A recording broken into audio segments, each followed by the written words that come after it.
Госнаграда сегодня динамовцам, чьи спортивные свершения заставили рукоплескать стадионы и покорили самые высокие пьедесталы. Как отметил Рустам Минниханов, имена динамовцев, чемпионов и рекордсменов знают во всем мире.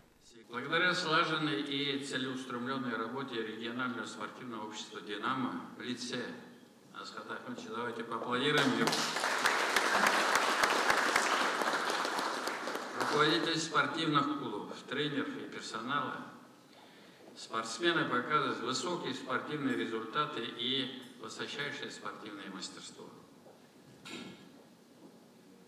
Татарстан заслуженно признается самым спортивным регионом России, а Казань – спортивной столицей. В этом большая заслуга Республиканского общества «Динамо».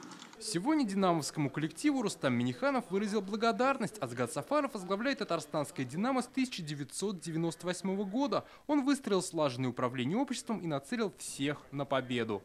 Для меня «Динамо» – это все, потому что, кроме того, что я еще далекие 80-е вступил в ряды под это прославленное общество, 25 лет будет в этом году, как я возглавляю физкультурно-спортивное общество «Динамо», и гордостью об этом говорю. Сейчас в Татарстане в рядах динамовцев более 25 тысяч человек. Они занимаются в 50 видах спорта. Есть профессиональные клубы и детские спортивные школы. Более 200 человек входят в сборные страны. За вековую историю 21 динамовец Татарстана стал олимпийским чемпионом. Практически на 99% наши олимпийцы, которые ездят на Олимпийские игры, это представители общества «Динамо» Республики Татарстан. Годы «Динамо», ну, это большой, как говорится, все равно толчок в спорте был, потому что это очень большая финансовая поддержка и мотивация, как говорится. Поэтому я очень рада, что я динамовка. Особая гордость «Динамо» – успехи в игровых видах спорта. Женская волейбольная «Динамо» выиграла все возможные титулы в мире.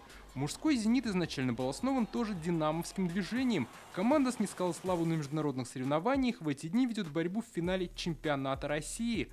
Мужская дружина по хоккею на траве рекордные 20 раз становилась чемпионом России, а накануне выиграла Кубок страны. Тренера команды Араика Маргаряна внесли в книгу рекордов России. «Динамо» – это дом, «Динамо» – это семья.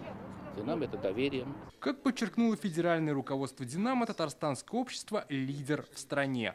Именно динамовская организация Республики Татарстан – это организация, которая является лидером в динамовском движении. И на протяжении многих лет занимает только лидирующие позиции. Есть моменты, когда мы напрямую обращаемся к республике, и команда республики едет защищать Всероссийское общество «Динамо» в полном составе в других государствах. Рустаму Минниханову и Асгату Сафарову главный динамовец страны Анатолий Гулевский вручил юбилейные медали в честь столетия «Динамо». Также почетной грамотой награждается и общество «Динамо» Республики Татарстан. Также в знак признания в юбилейный год в июне в Казани пройдут всероссийские динамовские игры. Приедут более 2000 участников. Дмитрий Аренин, Вадим Ларионов, ТНВ, Казань.